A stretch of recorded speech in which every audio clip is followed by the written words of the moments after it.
వంటలకు ఇంతకంటే స్వచ్ఛమైన గానుగ నూనె మరెక్కడా దొరకదు. SRV naturals.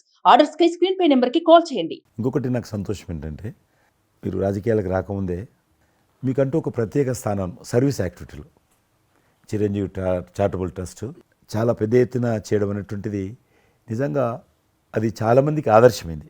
మిమ్మల్ని చూసిన తర్వాత చిరంజీవి గారు పెట్టిన అంత పెద్ద నటు పెట్టడం మనం చేయకూడదని వాళ్ళ స్థాయిలో పెట్టినటువంటి చాలా సంస్థలు మీ నుంచి స్ఫూర్తి తీసుకొని పెట్టారనేది నాకు తెలిసిన వాళ్ళు కూడా చాలామంది చెప్పారు. కాబట్టి అది గొప్ప విషయం. మీకు ఎందుకు వచ్చిన ఐడియా?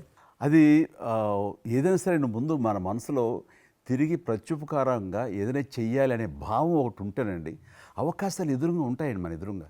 అలా చూసినప్పుడు ఆ టైంలో రక్తం దొరకక చనిపోయే వాళ్ళు చాలామంది ఉన్నారు. అది గర్భస్రావంతో, డెలివరీ సమయంలో, యాక్సిడెంట్ సమయంలో కొంతమంది క్షతగాతులు, అట్లాగా లుకేమియా కానివ్వండి, క్యాన్సర్ కానివ్వండి, ఇలాంటివి తలసేమియా కానివ్వండి, ఇలాంటి చాలామంది ఉన్నారు.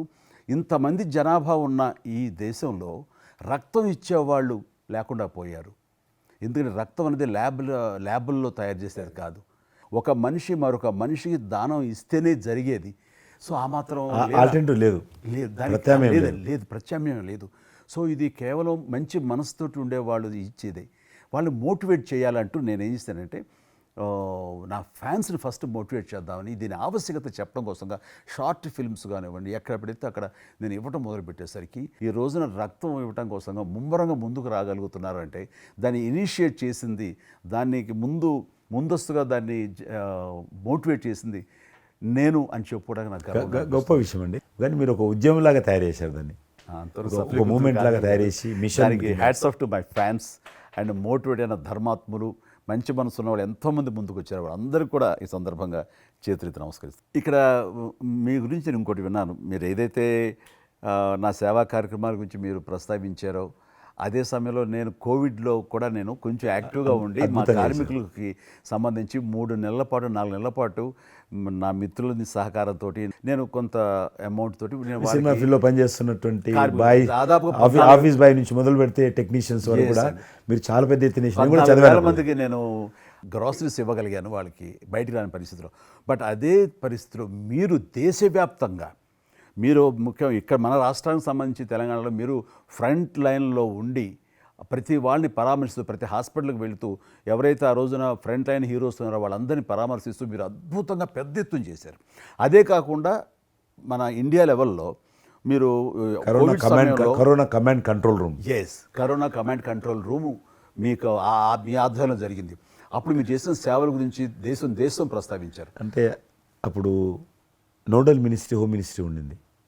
ఏమైనా డైరెక్షన్స్ దేశానికి ఇవ్వాలన్నా, రాష్ట్ర ప్రభుత్వాలకు ఇవ్వాలన్నా, లాక్డౌన్ ఎక్కడ పెట్టాలా, ఎక్కడ పెట్టకూడదు, ఎప్పుడు పెట్టాలా, లాక్డౌన్లో ఏ స్థాయికి వెళ్ళాలా అన్నీ కూడా హోమ్ మినిస్ట్రీ ఇచ్చేది. నేను అప్పుడు హోమ్ మినిస్ట్రీలో ఉన్నాను.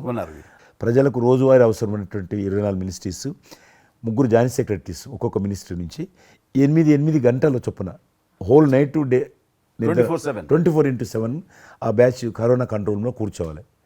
ఆ రకం కూర్చున్నప్పుడు దానికి యాజ్ ఎ మినిస్టర్గా నన్ను ఇన్ఛార్జ్ పెట్టారు ప్రధానమంత్రి గారు, అమిత్ షా గారు. చాలా అద్భుతంగా నేను కూడా ఆల్మోస్ట్ 1.5 month ఆఫీసులోనే పడుకున్నాను. మిలిటరీ విమానాలలో ఆక్సిజన్ పంపించాను. మీకు తెలుసు మిలిటరీ విమానాలు ఒక విమానం ఢిల్లీ నుంచి ఆక్సిజన్ తీసుకొని వస్తే గ్రీన్ ఛానల్ ద్వారా హైదరాబాద్ సికింద్రాబాద్ స్టేషన్ వచ్చేంత వరకు కూడా ఎక్కడ ఆగకపోయేది. అంత నెట్వర్క్ గ్రీన్ ఛానల్ అంటారు. ఆ రకంగా విమానాల ద్వారా నేను గాంధీ హాస్పిటల్కి ఆల్మోస్ట్ 12 సార్లు పోయాను లోపలికి.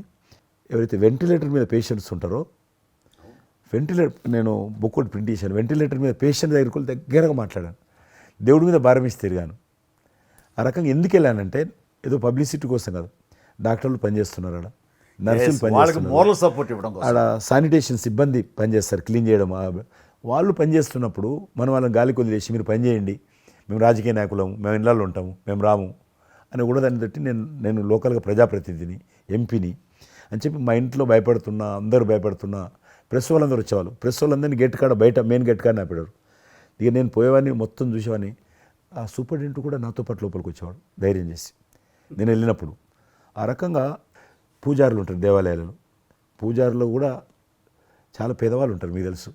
వాళ్ళకు దేవాలయాన్ని క్లోజ్ అయినాయి కదా. ఆ టైంలో పూజారులు అందరికీ గ్రాసరీస్ పంపించడము, మీలాంటి వాళ్ళ దగ్గర పెద్దవాళ్ళ దగ్గర సాయం తీసుకొని మా కార్యకర్తలకు పంపించడము, పోలీస్ స్టేషన్లో పోలీసుకు పంపించడము, హోంగార్డ్స్ పంపించడము, ఈ రకంగా నేను కూడా కొద్దిగా గొప్ప చేశాను. ఇక్కడ మా వాళ్ళతోటి కలిసి నా కాన్స్టిట్యున్సీ చూసి ఈవెన్ నా పార్టీలో ఉన్నటువంటి నాకు పనిచేసినటువంటి పేద కుటుంబాల కార్యకర్తలకు కూడా గ్రాసరీస్ పంపించాను నేను. ఆ రకంగా కూడా వర్కౌట్ చేశాను. సుమన్ టీవీలో మీ పర్సనల్ అండ్ బిజినెస్ ప్రమోషన్స్ కోసం కింది నెంబర్కి కాంటాక్ట్ చేయండి.